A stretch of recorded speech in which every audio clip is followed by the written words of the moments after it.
सरस्वती व्यासं ततो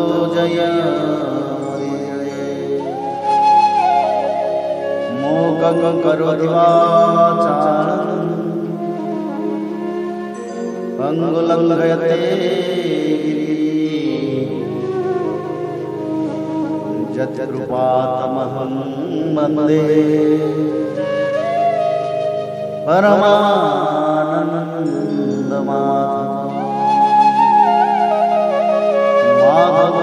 माधवो वाक्यं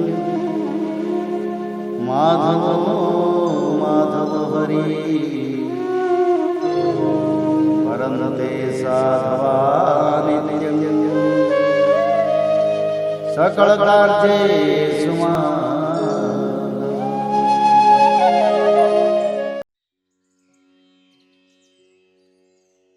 अथ द्वितीय अध्याय। प्रशद्र आदि मनु के 5 पुत्रों का वंश। श्री सुखदेव जी कहते हैं, परीक्षित, इस प्रकार जब सद्युम्न तपस्या करने के लिए वन में चले गए, तब व्यवस्थ मनु ने पुत्र की कामना से यमुना के तट पर 100 वर्ष तक तपस्या की। इसके बाद उन्होंने संतान के लिए सर्वशक्तिमान भगवान श्री हरि की आराधना की और अपने ही समान 10 पुत्र प्राप्त किए, जिनमें सबसे बड़े इक्ष्वाकु थे। उन मनुपुत्रों में से एक का नाम था प्रशद्र। गुरु वशिष्ठ जी ने उसे गायों की रक्षा में नियुक्त कर रखा था, अतः वह रात्रि के समय बड़ी सावधानी से वीरासन में बैठा रहता और गायों की रक्षा करता। एक दिन रात में वर्षा हो रही थी। उस समय गायों के झुंड में एक बाघ घुस आया। उससे डरकर सोई हुई गौएं उठ खड़ी हुई। वे गौशाला में ही इधर उधर भागने लगी। बलवान बाघ ने एक गाय को पकड़ लिया। वह अत्यंत भयभीत होकर चिल्लाने लगी। उसका वह क्रंदन सुनकर प्रशद्र गाय के पास दौड़ आया। एक तो रात का समय और दूसरे घनघोर घटाओं से आच्छादित होने के कारण तारे भी नहीं दिखते थे। उसने हाथ में तलवार उठाकर अनजाने में ही बड़े वेग से गाय का सिर काट दिया। वह समझ रहा था कि यही बाघ है। तलवार की नोक से बाघ का भी कान कट गया। वह अत्यंत भयभीत होकर रास्ते में खून गिराता हुआ वहां से निकल भागा। शत्रु दमन प्रशद्र ने यह समझा कि बाघ मर गया, परंतु रात बीतने पर उसने देखा कि मैंने तो गाय को ही मार डाला। से उसे बड़ा दुख हुआ। यद्यपि प्रशद्र ने जानबूझकर अपराध नहीं किया था, फिर भी कुल पुरोहित वशिष्ठ जी ने उसे शाप दिया कि तुम इस कर्म से क्षत्रिय नहीं रहोगे, जाओ शूद्र हो जाओ। प्रशद्र ने अपने गुरुदेव का यह शाप अंजलि बांधकर स्वीकार किया। इसके बाद सदा के लिए मुनियों को प्रिय लगने वाले नैष्ठिक ब्रह्मचर्य व्रत को धारण किया। वह समस्त प्राणियों का अहेतुक, हितैषी एवं सबके प्रति समान भाव से युक्त होकर भक्ति के द्वारा परम विशुद्ध सर्वात्मा भगवान वसुदेव का अनन्य प्रेमी हो गया। उसकी सारी आसक्तियां मिट गईं, वृत्तियां शांत हो गईं, इंद्रियां वश में हो गई। वह कभी किसी प्रकार का संग्रह परिग्रह नहीं रखता था। जो कुछ देववश प्राप्त हो जाता, उसी से अपना जीवन निर्वाह कर लेता। वह आत्मज्ञान से संतुष्ट एवं अपने चित्त को परमात्मा में स्थित करके प्रायः समाधिस्थ रहता। कभी कभी जड़, अंधे और बहरे के समान पृथ्वी पर विचरण करता। इस प्रकार का जीवन व्यतीत करता हुआ वह एक दिन वन में गया। वहाँ उसने देखा कि दावानल धधक रहा है। मननशील प्रशद्र अपनी इंद्रियों को उसी अग्नि में भस्म करके परब्रह्म परमात्मा को प्राप्त हो गया। मनु का सबसे छोटा पुत्र था कवि। विषयों से वह अत्यंत निस्पृह था। वह राज्य छोड़कर अपने बंधुओं के साथ वन में चला गया और अपने हृदय में स्वयं प्रकाश परमात्मा को विराजमान कर किशोर अवस्था में ही परम पद को प्राप्त हो गया। मनुपुत्र करुष से कारुष नामक क्षत्रिय उत्पन्न हुआ। वे बड़े ही ब्राह्मण भक्त, धर्म प्रेमी एवं उत्तरापथ के रक्षक थे।